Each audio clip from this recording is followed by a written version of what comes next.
इंशाल्लाह कल से रमज़ानुल मुबारक का आगाज़ हो जाएगा। और आज का ये जो नाश्ता है हमारे एक बहुत ही पुराने साथी मोहतरम हमीदुद्दीन साहिब राना उनकी तरफ से है। और ये बिल्कुल लास्ट मिनट कॉल पे तैयार हुआ क्योंकि प्रोग्राम एक दफ़ा ये था कि कैंसिल हो गया था किसी दोस्त की मजबूरी की वजह से, लेकिन फिर इन्होंने जब सुना तो इन्होंने कहा नहीं, आखिरी रमज़ान से पहले हमने नाश्ता कैंसिल नहीं करना। तो आज ये देखें बहुत ही कमाल किस्म का नाश्ता, पराठे जो हैं वो तकरीबन हर एक दोस्त के सामने पहुंच चुके हैं। और अब वो दूसरी जो लवाज़मात हैं वो हो रही हैं। रमज़ानुल मुबारक के महीने में सब दोस्त एक दूसरे को दुआओं में याद रखें। ये एक ऐसा महीना है कि ज़िंदगी जिस चीज़ में भी आता है वो मेरा ख्याल है कि अपनी आकबत संवारने के लिए, बख्शिश के लिए बहुत कम। ये हमारी महफिल खूबसूरत जो हर हफ्ते को सजती है, रमज़ान से पहले या आखिरी, फिर रमज़ान के बाद इंशाअल्लाह ताला दोबारा ये सैटरडे का जो सुबह फजर की नमाज के बाद अमूमन सैर के बाद होता है, लेकिन आज इसको गरम गरम सर्व करने के लिए नमाज के फ़ौरन बाद नाश्ता रख लिया गया है। उसके बाद इंशाअल्लाह इज्तिमाई जो सैर है उसमें दोस्त शामिल हो जाएंगे। ये आलू वाले पराठे जो हैं इसके लिए तो मैं हलीम की ज़रूरत नहीं है, इस आलू वाले तो वैसे ही दही के साथ इंजॉय किए जा सकते हैं। तो इसको आगाज़ कर देते हैं इससे पहले हलीम और चना और वो आ रहे हैं आहिस्ता बाकी की जो चीज़ें इंशाअल्लाह ताला।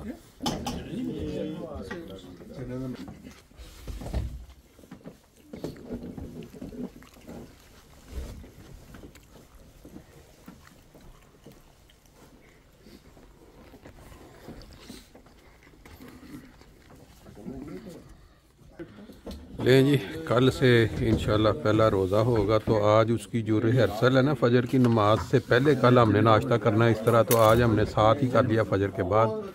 कल से फिर पूरा एक महीना यही रूटीन चलेगी। जुमे के बाद समीउल्लाह नहीं सदर भी वो देखो यार कुछ गालों नहीं करने लगी यूक्रेन का जो इसने खीर खाई है यही खाया सही यूक्रेन जरूर अच्छी चीज जड़ा टूटे भांडे च सीढ़ी सही दा याद करना ना 4 सी कि 3 सी बंदे 4 सी पार्टियां 3 सी नहीं बाद च 3 4 सी 4 पार्टियां 4 साथ पहले चला गया सी फ्रेंड ਉਹਨਾਂ ਨੂੰ ਕਰ ਸਕਦੇ ਸੀ ਉਹਨਾਂ ਨੂੰ ਨਹੀਂ ਕੀਤਾ ਤੁਸੀਂ ਸਾਨੂੰ ਸਾਰਿਆਂ ਨੂੰ दोबारा ना करे लेकिन गल है मेरे कान खुतबा सुना दे की करे मुसलसल बढ़ती जा रही है आवाज बैठक वो क्या जो पिछले इतवार को जलसा था हमारा मुस्लिम मोर्चा उसके अंदर चीखें भारी मेरे कान गल है मैं कानों में और फर्क क्या है तो जैसे नबी नहीं आ सकता इस सिलसिले में वक्त की एक बताइए बात है, मेरी तो नहीं है, मैं तो बोल ये सारे वो नहीं पता लगा अगर मैं घर में पैदा होता जी इन्होंने शुरू जो प्लेट ते इतराज कीता क्या प्लेट ते इतराज कीता सी कुत्ता आया खा गया तो बैठी बीन ढोल बजा ठीक है ਅੱਜ ਉਹ ਸਾਲਗਿਰਾ ਕਹਿੰਦੇ ਜੀ ਸਾਲਗਿਰਾ ਸੀ ਸਾਲਗਿਰਾ ਤਾਂ ਨਹੀਂ ਕਹਿੰਦੇ ਦੁਆ ਕਰਾਈ ਦੀ ਹੈ ਅੱਛਾ ਅੱਜ ਦੁਆ ਤੇ ਬਕਾਇਦਾ ਹੋਏਗੀ ਕੱਲ ਦੀ ਲੈਣੀ ਸ਼ੁਰੂ ਕੀਤੀ ਹੈ ਅੱਜ ਤੁਸੀਂ ਬਰਥਡੇ ਕੈਂਡ ਹੈਗੇ ਹੋ ਫਿਰ ਹਾਂ ਬਰਥਡੇ ਕੈਂਡ ਨਾਲੇ ਬਿਲਕੁਲ ਵੀ ਪੁੱਛ ਕੇ ਆਏ ਨੇ ਕਿ ਅੰਡੇ ਦੇਣੇ ਨੇ ਕਿ ਨਹੀਂ ਦੇਣੇ ਲੋਕਾਂ ਨੂੰ ਉਹ ਆਪੋ ਅੰਡਾ ਬਣਾ ਦੋ ਉਹਨਾਂ ਦਾ ਪੁੱਤਰ ਤੋਂ ਪਰ ਬੰਦਾ ਹੀ ਆਈ ਵੱਡੀ ਜਾਦੂਗਰ ਨਹੀਂ ਕਿਸੇ ਨੂੰ ਦੱਸਿਆ ਸੀ ਇਹ ਜਾਣੇ ਹੈ ਨਾ ਨਹੀਂ ਹੁਣ ਤਾਂ ਚਾਹ ਗਈ ਜੀ ਚਾਹ ਦੇ ਨਾਲ ਯੋਗਰਟ ਵੀ ਹੈ ਇਹ ਚਾਹ ਰਹਿੰਦੀ ਹੈ ਇਹਨਾਂ ਦੀਆਂ ਗੱਲਾਂ ਨਹੀਂ ਇੰਨੀ ਦਰਦੀ ਮਹਿਸੂਸ ਕਰ ਰਹੇ ਜਿਸ ਤਰ੍ਹਾਂ ਚਾਹ ਪੀਤੀ ਸਾਡੀ ਕਮਜ਼ੋਰੀਆਂ ਵੀ ਮਾਫ ਹੋ ਗਈਆਂ ਨੇ ਨਹੀਂ ਇਹਨਾਂ ਦੀਆਂ ਗੱਲਾਂ ਦੀ એનર્ਜੀ ਹੈ ਨਹੀਂ ਅੱਜ ਮਸਾਲੇ ਜ਼ਿਆਦਾ ਸੀ एनर्जी टंकन हो गई देखो किसी जगह ते भी वो ਤੁਹਾਨੂੰ हजरान अमूमन अच्छे दबाव च होंदे ने सर्विस होती है, लेकिन अमेरिका वाहिद मुल्क है जिसने सब बेचा है, सब कुछ पर कुछ नहीं है, लेकिन ऐसी बदमाशी कर बैठा है कि सारी दुनिया को अनकुपन किया है अल्लाह के फजल। अगली बात सुनिए, ब्रिक्स के पास 46 मुल्कों के अंतरे के पड़े हुए हैं। दुनिया के 46 मुमालिक हैं जो ऑफिशियली ब्रिक्स में शामिल। मैंने बात काले कर दो ना, आना ही आना है, इसने खत्म होना है क्योंकि ये अब ये दुनिया अभी अमेरिका का दौर था 30-35 साल जल्दी आ रहे जल्दी चले जाए। तू हर ग्रुप झाड़ देना सुन पहले मैं कहना ब्लॉग पढ़ रहा सी ए हमारा देखे कमेंट में अखबार बनाना के ब्लॉग की मैं कर रहा हूं ब्रिक्स की मैं कितनी नहीं तो आखिर से ब्रिक्स मैं ब्रिक्स का नाम ही नहीं लिया मैं केड़ा बोला रखना है जैसे मैं बोलागा आज साल जाननो या करे दी गल मेरा रिकॉर्ड है कि कालू साहब ने मैं अंदर से रहे आज पहली दफा कालू साहब खामोश नहीं खामोश फिर ਤੁਸੀਂ ਪੁੱਛੋ ਇਹਨਾਂ ਨੂੰ ਕਹਿ ਤਬੀਅਤ ਠੀਕ ਹੈ ਉਹਨਾਂ ਦੇ ਮੱਦੇ ਮੁਕਾਬਲ ਬੈਠਾ ਕੌਣ ਹੈ ਉਹਨਾਂ ਦੇ ਮੁਕਾਬਲ ਤੇ ਬੈਠਾ ਕੌਣ ਹੈ ਇਹਨਾਂ ਨੂੰ ਸਹੀ ਗੱਲ ਜੇ ਕਿ ਇਹਨਾਂ ਨੂੰ ਪੂਰੇ ਰਮਜ਼ਾਨ ਦਾ ਸਵਾਬ ਇੱਥੇ ਹੀ ਲੱਗ ਰਿਹਾ ਰੋਜ਼ ਰੱਖਣਾ ਇਹਨਾਂ ਕੋਲ ਗੱਲਾਂ ਬਹੁਤ ਕਰਨ ਵਾਲੀਆਂ ਸੀ ਨਾਲੇ ਇਮਾਮ ਸਾਹਿਬ ਮੇਲ ਇੱਕ ਸਾਹਿਬ ਬੋਲ ਕੇ ਹੁੰਦੇ ਫਿਰ ਕਿਵੇਂ ਹੋ ਸਕਦਾ ਚਿਹਰੇ ਤਸਰਾਤ ਉਹ ਨਹੀਂ ਮਲਿਕ ਸਾਹਿਬ ਬਹਿ ਕੇ ਵੀ ਨਹੀਂ ਸੀ ਗੱਲ ਕਰਦੇ ਪਏ ਖੜੇ ਹੋ ਕੇ ਕਰਦੇ ਸੀ ਪਏ ਹਾਂਜੀ ਜਿਸ ਤਰ੍ਹਾਂ ਟਰੰਪ ਆਪਣੀ ਰੇਂਜ ਵਿੱਚ ਬੰਦੇ ਰੱਖਦਾ ਹੈ ਨਾਲ ਬਿਠਾਉਂਦਾ ਹੈ ਦੂਰ ਨਹੀਂ ਕਰਦਾ ਰੇਂਜ ਵਿੱਚ ਬਿਠਾਉਂਦਾ ਤਾਂ ਕਿ ਮੈਂ ਬੰਦਾ ਡਰਦਾ ਰਹੇ ਇਹਨਾਂ ਦੇ ਦਿਨ ਚੁੱਪ ਕਰਾਤਾ ਯਾਰ ਚੁੱਪ ਕਰ ਹਾਲਾਂਕਿ ਉਹ ਟਰੰਪ ਵੀ ਇੰਜ ਕਰਕੇ ਬਿਠਾਇਆ ਜਾਂਦਾ ਜਿਸ ਤਰ੍ਹਾਂ ਮੈਂ ਡਾਕਟਰ ਸਾਹਿਬ ਨੇ ਇੰਜ ਕਰਕੇ ਤੇ ਉਹਨੂੰ ਪਤਾ ਹੈ ਕਿ ਜਿਸ ਵੇਲੇ ਕੋਈ ਬੰਦਾ ਇੰਜ ਕਰਕੇ ਤੇ ਕੱਲੀ ਇਸ਼ਾਰਾ ਕਰ ਬੰਦਾ ਚੁੱਪ ਆਪੇ ਚੁੱਪ ਹੋ ਜਾਂਦਾ ਤੇ ਇਹ ਖਲੋ ਕੇ ਲੱਗੇ ਸੀ ਡਰੀ ਐਕਸਪਰਟ ਅੱਛਾ ਮੈਂ ਬਣਿਆ ਸੀ ਕਾਲੂ ਸਾਹਿਬ ਰੇਂਜ ਵਿੱਚ ਸੀ ਹਾਂਜੀ ਹਾਂਜੀ ਬਿਲਕੁਲ ਮੈਨੂੰ ਦੇਰ ਲੱਗੀ ਬੈਠੇ ਸੀ ਕਾਲੂ ਸਾਹਿਬ ਫਿਰ ਖਾਮੋਸ਼ ਰਹੇ ਬਿਲਕੁਲ ਸਹੀ ਹੈ ਜੀ ਇਹਨਾਂ ਦੇ ਅਸਰ ਸ਼ੋਲੇ ਪੈ ਰਹੇ ਸ਼ੋਲੇ ਦਾ ਅਸਰ ਪੈ ਰਿਹਾ ਸੀ ਹਾਂ ਮੈਂ ਦੇਖਦਾ ਸੀ ਕਾਲੂ ਸਾਹਿਬ ਨੇ ਸੋਚਿਆ ਕਿ ਮੈਂ ਓਵਰਲੈਪ ਕਰਕੇ ਆਇਆ ਮੇਰੇ ਗੈਰ ਮੌਜੂਦਗੀ ਚ ਖਾਮੋਸ਼ ਹੋ ਗਏ ਹੋਣਗੇ ਇਹ ਅਸਰ ਆਏਗਾ ਨਾ ਬਹਿ ਕੇ ਜੀ ਉਹ ਕਹਿੰਦੇ ਫਿਜੀ ਦੇ ਵਿੱਚ ਤਕਰੀਰ ਕਰਨ ਨੂੰ ਕਹਿੰਦੇ ਨੇ ਬੱਕ ਬੱਕ ਕਰਨਾ जी में उर्दू बोलते हैं ना तो वो कहते हैं कि तकरीर करने को कहते हैं कि जी अब मैं दावत देता हूँ फलां को तकरीर करने की तो कहते हैं अभी मैं दावत देता हूँ फलां को कि वो बक बक करेंगे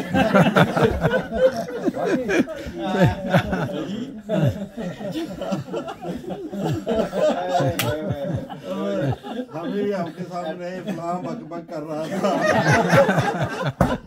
फिजी की जुबान में जब इन्होंने बैठ के बक बक कर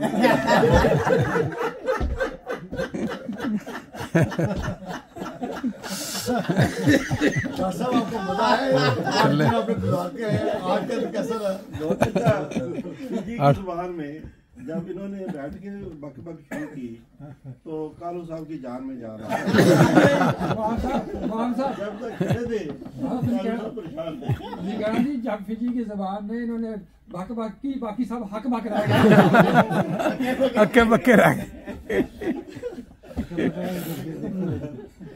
दूसरा एक दफा खलीफत मसीह राबे ने बताया था कि वो कहते हैं चंदा बटोरना क्या कहते हैं चंदा बटोर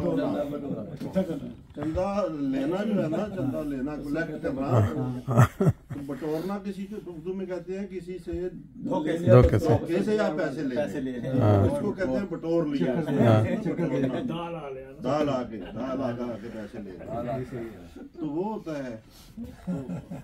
वो कहते हैं बटोरना को कि वैसे कलेक्ट करो